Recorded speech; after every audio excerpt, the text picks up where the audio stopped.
mbabwira uko ndibwa mu nda cyane, mbasaba ko bandebera nyine niba nta kibazo mfite mu nda, bakanyuza no mu cyuma cy'umugongo bakareba niba nta kibazo umugongo ufite, ko numvaga wagira ngo umugongo waravunitse nyine, numva ntazi ukuntu bimeze. Bye byaje ubu, ariko ubwo urumva ko icyo kibyimba cyo kimazemo igihe, kuko niba umuganga yaramwe ngo gifite santimetero 17 ku 10 mva ko waba warabyaye se ugifite cyangwa byaje nyuma byibura. Bayikazi bakunze bacu mwese mudukurikiye ni kuri Keza TV show bisanzwe, nongeye kubasuhuza kandi mbifuza gukomeza kugira ibihe byiza mwese. Reka nizire ko meze neza mwese aho muri arabari mu Rwanda ndetse n'abari mu bihugu byo hanze mwese ndabasuhuje. Nshimira ku nama n'ibitekerezo mugenda mwandika muri comment, hari benshi mugenda mufasha mu buzima bwabo bwa buri munsi, kandi n'inama mu bagera zikabagirira akamaro mu buzima bwabo. Rero ndabashimira cyane wowe by'umwihariko wakoze subscribe ukandika comment kuri buri kiganiro dukoze, ndagushimira cyane. Uyu munsi nasuye Samantha, hari abantu bamaze iminsi bambaza ngo amakuru ya Samantha bimeze gute, amerewe ate, ko duheruka kumusura ngo tumenye amakuru ye. Uyu munsi rero namusuye, haraciye iminsi tuburanye, ariko uyu munsi namusuye. Mu bigaragara uko nahageze ntagakiba hahandi yarimutse, asigaye aba mu nzu ntoya itandukanye niyo yabagamo mbere nyine, asigaye aba muri chambrette, ngira ngo muri kubibona nyine ni hatoya. Ariko nifuje kumusura kuko amaze iminsi arwaye, yarampamagara bimbwira, ariko numvaga ari ibintu byoroshye bidakomeye cyane. Ndavuga ntabwo niba bidakomeye cyane nzamusura, ariko ejo yarampamagaye ambwira ko arembye. Ndavuga nti munsi reka mfate umwanya kumureba kugira ngo mbashe kumenya ndetse no kubagirira aho mutabasha kugira ngo menye amakuru ye n'icyo arwaye ndetse n'uko amerewe. Ngira ngo muri kumubona araryamye, gusa ntarembye cyane ku buryo atabasha kuvuga, ariko murabona ko ari kumwe n'umuhungu we. Reka mwegere muvugishe, hanyuma adusobanurire we nyir'ubwite atubwire uburwayi arwaye. Nabonye afite n'impapuro hano zo kwa muganga, turaza kuza kuzikuramo tuzibereke, hanyuma dukomeze tuganire ku bijyanye n'umugabo we. Byo nabyo araza kutubwira nimba hari cyahindutseho, gusa kugeza uyu munsi nuko narinje kumusura kugira ngo numve ko amerewe. Reka mwegere maze nawe abasuhuze. Ngiye kukarambika hano akamikoro, nta kibazo. Ndabasha kugafata. Umeze utese? Ndashimye. Ko mbona warwaye se warembye cyane. Shamwise se ariko bagomba kumera. Ariko ko biri kwihangana wongerejweho gakeya kugira ngo abantu bakumve. Ndaho gusa nyine ndabasuhuje, kandi nyine mbifurije amahoro y'Imana, abafana banjye, inshuti zanjye, babandi nyine badahwema kunyereka urukundo. Nukuri nari mbakumbuye nubwo nje bitameze neza, ariko ijambo ry'Imana rivuga ngo mu bintu byiza tujye duhora dushima. Uno munsi biba bimeze neza, ejo bikanga, ariko hamwe no gusenga nizeye ko byose bizagenda neza. Yego. Naje nzi ko kiba hamwe wabaga, nje nsanga warimutse undangira ahandi hantu.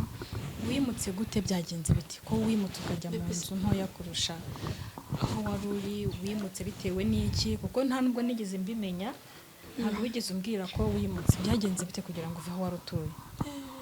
Ntabwo byari byoroshye, ntabwo nari kurindira nyine, kubera ko urabizi ko umugabo nyine yagiye akadusiga muri ya nzu twari turimo nini, akagenda nyine. Bigisha barabizi nyine, nagejeje no kubibasobanurira ko yagiye nyine. Ubwo rero niwe wari kuzajya aduha amafaranga yo kwishyura, birangira tumubuze. Ubwo rero urumva ntabwo nari kuguma muri iyo nzu kuko yari ihenze. Urumva inzu twakoreyemo ubukwe kugira ngo tubone aho dushyira abashyitsi yari inzu nini pe. Ntabwo rero twari kuyigumamo kubera ko nta bushobozi bwo gukomeza kwishyura bwari buhari. Ko abantu akazi kanjye barakazi ko birakabyanjye ari ugufurira abantu no kubavomera. Ntabwo amafaranga ari kwishyura iriya nzu ngo nguremo n'umwana amata tunaryemo dukemuremo n'ibibazo byacu, ntabwo byari gukunda. Byabaye ngombwa ko nshaka agashamburete k'amafaranga makeya mba ariko ngiyemo. Ndavuga ni byibura n'inzajya mvomera abantu nk'icumi ku munsi, nkafurira 5. Byibura turyaho make tubika, kandi ako gashamburete tukishyure tubone nuko nyine tubaho. Ni muri ubwo buryo rero nagiye kuba muri ako kazu, maze kubona iyo nzu maze kunanira. amapiriyave arangira nyine mvamo, ntabwo nari kuguma mu nzu y'abandi kandi ukwezi kwararangiye. Nahisemo kwigira ahangaha nyine haciritse cyane ko n'ubundi kuguma muri iriya nzu nta mpamvu nari mbifitiye pe. Ibintu byose urabizi barabitwaye, imyenda yanjye barayitwaye, inzu yose barayisahuye mbese. Nubwo bikiri mu nkiko ariko ntabwo nari kuvuga ngo ngumye mu nzu nini kwishyura 70,000 inzu kandi nta matera irimo, nta gitanda, nta kintu na kimwe kirimo. Nabonaga nta kintu turi gukora kuko utuntu twari twasigaye mu nzu nk'aka gakeka n'utwenda tw'umwana n'icyo dusafuriya nkatungahe warabibonye, ntabwo ari ibintu byari gutuma tujya mu nzu nini. Iyi shamburete urabona ko nabwo mu mpande harimo ubusa, ntabwo nabwo dufite ibyuzura shamburete kujya mu nzu nini. Rero urumva ko byari kuba umuntu arimo arivuna pe. Nahisemo kuza hano kandi ndumva nuje, ndacyasenga Imana ngo ice inzira ko nyine umugabo nyine we naramuhebye, namaze kubona byararangiye nta kantu byararangiye n'andi makuru byarangiriye hariya nyine. Gusa nkuko twari twavuganye yuko nyine nimbona hashize ibyumweru 2 nta kintu barambwira, nzasubiraho natanze ikirego mbabaza uko byagenze. Hanyuma ku bijyanye no kurwara twaravuganye mbwira ko warwaye, ariko ngira ngo ni bimwe bisanzwe, ariko numva ukomeje kuremba. Ndavuga ni nzafata umunsi nze nkurebe ku bijyanye n'uburwayi bwo urwaye gute, ukunze kurwaragurika cyane, noneho kuri inshuro urwaye iki, warembye ute? Ubundi iyo ndebye buno burwayi bwanjye mba mbona ari nka satani wangendereye n'ukuri ko ntabwo wambwira ngo uvuye mu bibazo bimwe umugabo aragutaye nyuma y'ubukwe, nabwo urarenzura uhuye n'ibibazo. Reba ibibazo nari ndimo ahari, arashaka se arakuramo iki ko nta kintu kirimo rwose. Noneho ko hirwa singije akira nagufashe mu kumwonzi akiraje nayashaka katereka arakagenda kakikunesha umutwe ubuse kabona mfite imbaraga koko cyamwonse muhibere yapfe gukura basi bo ceceka singije ushaka iki hanyuma ibyo kurwara rero mbwiye ko warembye warwaye uti wafashwe gute? Shaka nkubwire ngeyo ndebye mbona wagira ngo ni umuzimu ngendaho pe, kuko n'umuntu wese nekerereje iyi history yanjye ambwira yuko bandoze cyangwa se akaba ari abadayimoni pe. Kugeza ubu ngubu nanjye ubwanjye sindasobanukirwa ibintu biri kumba, mbona bimeze nka filimi. Mba nzicara umunsi umwe nkabikoramo inkuru, mba nzabikoramo filimi, ntabwo nanjye mbizi pe.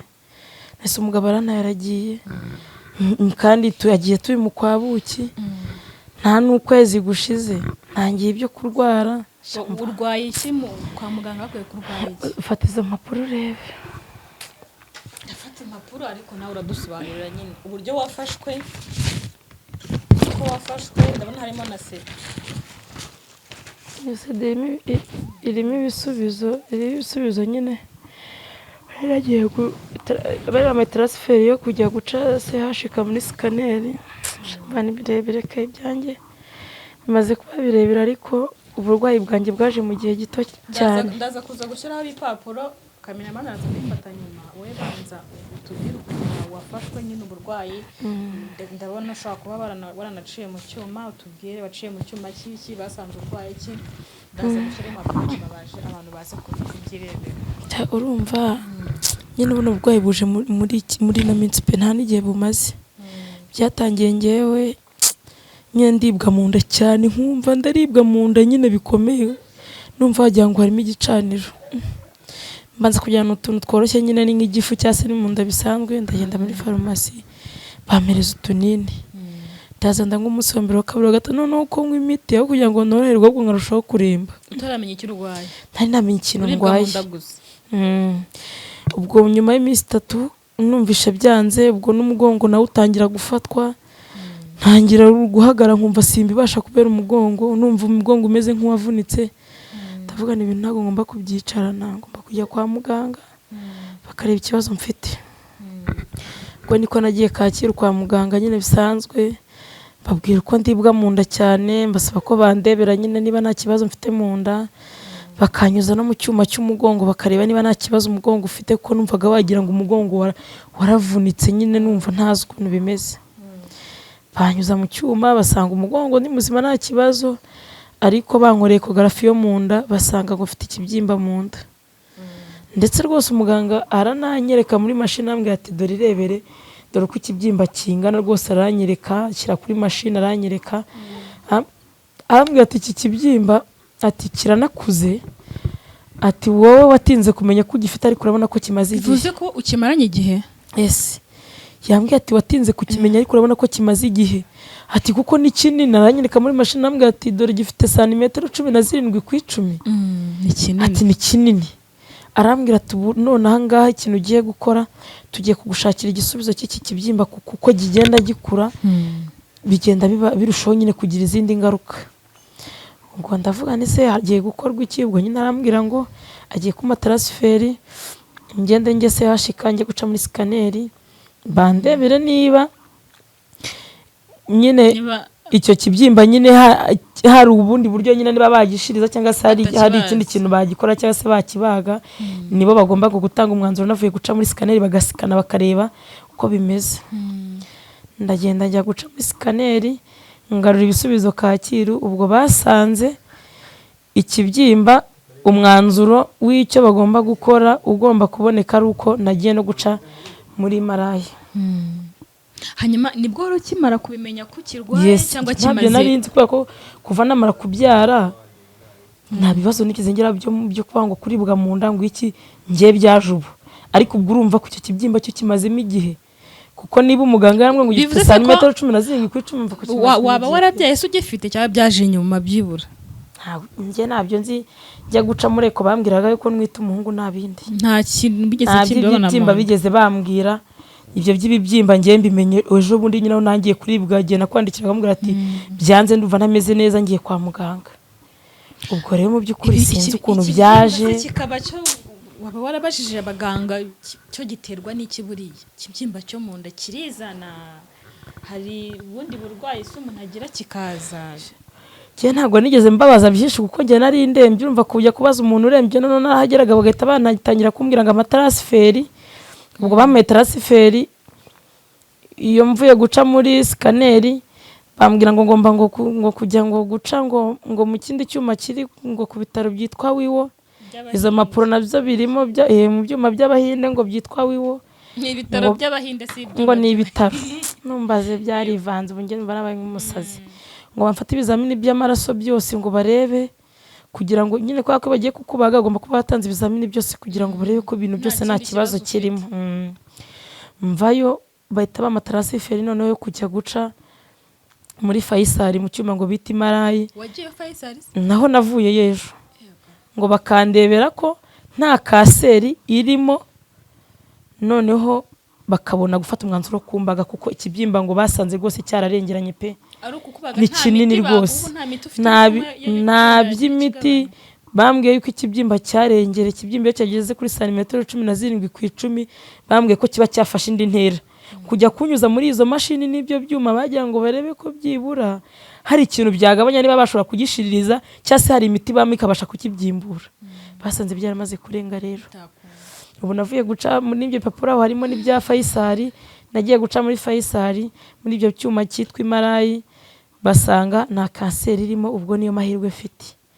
Ubwo nagaruye ibisubizo handi babintumye Kacyiru barabyegeranya uko babonye izo mapuro zose n'amasede bigarura Kacyiru bahita banyandikira transferi yuko ngomba kujya kubagwa. Bamitishijemo hagati ya CHK no kujya kubagirwa i Kanombe, ariko kwa ko bambwiye yuko i Kanombe ariho hari aba specialiste nyine babizi neza, niho nahise mvuga yuko ngomba kujya. Jewe nkigerayo barabanje barasobanura kuri reception. Umva banyandikiye transferi Kanombe, ngeze kuri reception ndabanza ndasobanuza ko hari i Kanombe burahaba customer care penda n'abashimira abantu bose bakora i Kanombe. Urahagira akagusobanurira haba hari aba customer care bakakubwira service zose ukinjira uzi neza ibyo ugiyemo. Nabasobanuriye mbabwira yuko basanze mfite ikibyimba mu nda, nta nanje kwibagisha, ariko nkaba nagira ngo menye igiciro cy'amafaranga kugira ngo ubanje kujya kubaza kugira nsaze niteguye. Baransobanura nyine bambwira yuko ari 300 kugira ngo gukorere cesarienne. Ikoraho urumva agiye bameye transfer ariko sinzi niba bikorana na mituweli ubwo se bitari kuri mituweli amafaranga wayabona buriya kubagwa ni ikintu gikomeye kuko urumva niba abantu bashobora kuza bakakubaga bakagukuramo iyo nyama bakayitereka hariya bakongera bakakudoda ni ibintu biba bitoroshye atari kuri mituweli ntabwo amafaranga yaboneka bambwira ko 300 ubwo ni amadolari 300 ariyo bakorera iyo sezerano yo kubaga abantu bafite ibibyimba mu nda mu by'ukuri ayo mafaranga ntayo ngiye mfite niba mvubona ibyo byangombwa nabyegeranyije amasede impapuro zose z'ibyuma nagiye ncamo za scanner n'iki narabyegeranyije ngewe umuganga nasanze yangiye n'amambwa ati wowe bibike neza ibi byangombwa igihe cyose uzabonera amafaranga uzahita uza bagufashe ibyo bipapuro nibeshye nkabibura byazasaba kuzongera nkajya kuzenguruka muri izo nzira zose naciye ubwo nazikizemo nako ka envelope kugira ngo nzibike neza ubwo amafaranga yo ahazava ntubimbaze ntago mbiza aka kanya ubuzima ndimo nanjye ubwanjye ntago namenya ngo ni biki pe ariko ubwo iby'uburwayi bwanjye nuko byaje nuko bimeze nta gihe bumaze gusa nyine kanye nk'ubu ngubu hari igihe mba meze neza mfite utubaraga ntaribi nkonsa umwana ngakora uturimo nkamutekera ariko hari igihe mu nda hampekenya hakankaraga ku buryo ntashobora no kureba n'umuntu hari ngo mumenye urumva nyine hari igihe kigera nyine ukaribwa mu nda n'igi kigera bikoro ariko hari imiti babaye baguhaye kuba wenda muri iyi minsi bambwiye yuko igisubizo ari ukumbaga ubu tuvugana gutya nta muti n'umwe mfite bambwiye ko ikibyimba cyarengeje urugero rwo kuba nangwa imiti ngo kimeneke barama imiti se yo gukora iki cyanabwe nibyo babame niyo kungabanyiriza uburibwe barambwira ngo ngomba kujya kubagwa no n'abaganga nibo bazi ko umuntu afite amafaranga bakohereza nkaho uyumva ngiye ko nta mafaranga mfite ntago ni kujya gusaba randevu n'ubundi hari usaba randevu ukazagaruka ariko ntago wasaba randevu kandi uzi ko nta mafaranga ufite cyane naravuze neka ngende nsenga Imana shaka amafaranga nitabaza inshuti n'abavandimwe amafaranga naboneka songera asubire nuko iyo hajemo kurwara wenda umuntu yarwara indwara wenda iyo hajemo kubagwa nk'abantu mwe urakubagwa biba bimeze hagati yo gupfa no gukira kuba kubaga baguteye ikinya wenda ahubwo nagize ubwo ariko abambwe ngo n'ikiye ngo bagutera ikinya ukagendera rimwe Imana shiriko Imana nyine ubundi wirinda gukurikiza ibyo ngibyo wirinda gukurikiza nyine ngo barakubwiye ibyo byo byifasha gutya kamera ashyira iruhande rwawe wirinda gukurikiza ngo barambwiye nyine uri kumva ni ukwizera Imana yonyine ugasenga n'inshuti n'abavandimwe ikindi kintu umuntu yakora gusa njye ntabwo nari nzi ko urwaye kugeza kuri urwo rwego rwo kubagwa n'ibibyimba numvaga ari za ndwara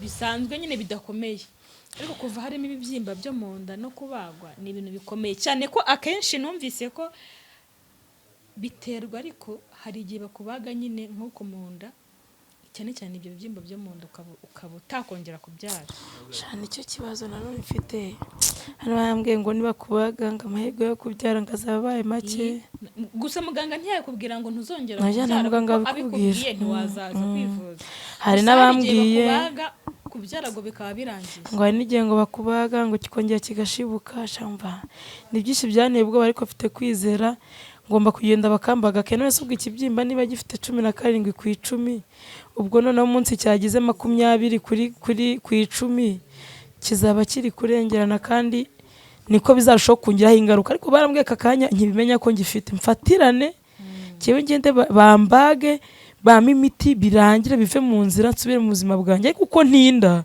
nibwo izo ngaruka zazangiraho nuko nzaba naratinze nuko wishyira mu bibazo abantu mwirero mudukurikiye ntago biba byoroshye nyine murafasha muradufasha pe muri byinshi mu buzima bwa buri munsi mufasha abantu bagiye batandukanye ariko ikintu cyose buriya kijemo amagara cyangwa se ubuzima kiba ari ikintu gikomeye buriya warwara izindi ndwara zishoboka kwa muganga malaria kubyimba ngo uburozi bakuroze bigakira ariko iyo hajemo ikintu cyo kubagwa haba hasigaye imbaraga z'Imana n'abaganga kuko n'abaganga bageraho bakananirwa gusa hagasigara iz'Imana rero mwabantu mwe urumva harasabwe 300 ntago wenda mvuze ngo buri muntu ayatange ariko twafasha mwafashije kuva kera mwamufashije kuva kera ndasitekereza kuri iyi nshuro noneho ari bwakeneye bufasha kurushaho kuko akeneye kubagwa kandi uko atinda niko kibyimba nyine kiyongera muri kubyumva rero inshuti ze cyangwa se abavandimwe be cyangwa namwe mukurikirana, uwagira icyo agira yagira icyo akora. Yego, uko waba uhagaze kose watabara ubuzima bwe, kuko umugabo we ntawe, ubundi byakabaye bireba umugabo, ariko umugabo we ntawe, murabizi uko byagenze, yaramubuze.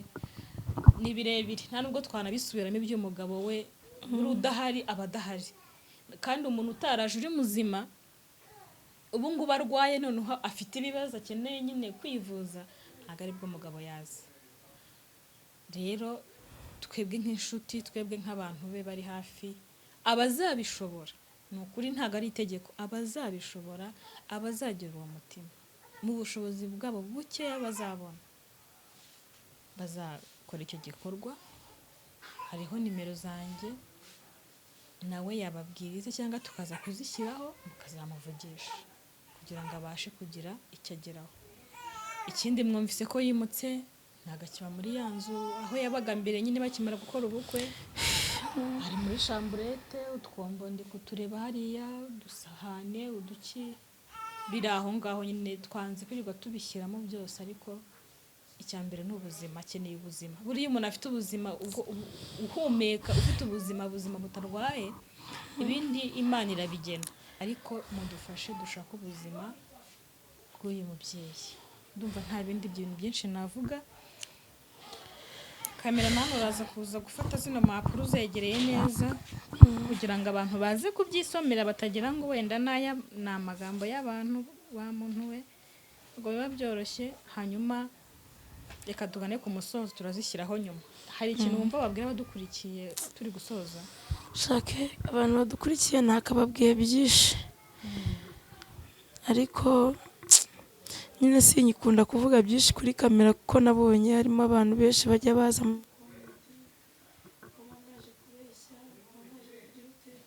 nyine sinshaka kuvuga byinshi. Rero wabishobora yatugura akamatera nkareka kujya nkomeza kuryamisha umwana hasi, kurabona ko twiryamira nyine ku gakeka, nyango babibonye, umwana aravunika. Barabizi ko imyenda yanjye yose bayitwaye, ubu nyine utwo ndi kugenda nambara ni kwa kundi mbona udufaranga nkagura nk'agakanzu, cyangwa se hakaba nk'umuntu mbona umpaye akenda, urumva nta n'imyenda ndavuga ngo ndayimusasira, ni ugupfundikanya. Nakabaye mvuga ngo banshakire n'akamatera ubishobora, mbona aho kuryama, ariko aka kanya ikibazo ni ubuzima nk'uko bivuze. Ubu aka kanya ndi kureba ubuzima, kuko ino ndwara yaranzahaje. Ubu gutya dushobora kuba turi kuvugana, ubu mu kanya ndaba narembye, ndi kuribwa, ndi kwigaragura, ndi no mu nzu n'umwana n'iki. Urumva rero ubu aka kanya ngenda asaba inkunga y'amasengesho, abantu basengere, ariko nanone n'ubishoboye ni ukuri ndabizera abantu Imana yahaye umugisha, abantu barukundo ke ni ukuri. Mu buzima bwose naciyemo kuva ndi umukobwa, abantu baramfashije, bamba hafi. Hari abantu twagumanye, sinzi ukuntu nabivuga, nyine hari abantu twagumanye mu bibazo byose naciyemo, batigeze bandekura ngo banyinube ngo uyahora mu bibazo agira gute, ko naje gusanga ariwo musaraba wanjye. Abo bantu turagumana, ngera mu byiza turagumana, nibanerana baranshyigikira, mu bukwe bwanjye narabibonye. None nyuma y'ubukwe urugamba rurakomeje, ntabwo ntekereza ko aka kanya aribwo bandeka. Umuntu twagumanye ndi umukobwa nkashaka tukagumana, nyuma y'urugo ubuzima bukanga, ntabwo ntekereza ko aribwo bandeka pe, oya. N'iyi saha ndumva ko gifite abantu bankunda kandi bankurikira, bananzirikana. Umuntu wese wumva yankoreraho umugisha, cyangwa se afite uburyo Imana yabigenje yumva yamfasha, amfashe ndeko nakivuza. Ibindi byose byo kuryama n'iki bizaza nyuma. Aka kanya ubuzima bwanjye nibwo numva ko bwaza imbere y'ibindi. Nivuza nkakira, nkaza ahangaha tuvuga Imana, ashima Imana yuko Imana yanyijije, numva byaba byiza kuruta ibindi byose. Basengere, ariko n'ubishoboye mba Imana yagire neza, nukura mfashe pe, ndabibasabye noneho ndabibasabye kubera ko ndababaye pe. Kugira ngo babyumvise, ntabwo turi buvuge byinshi.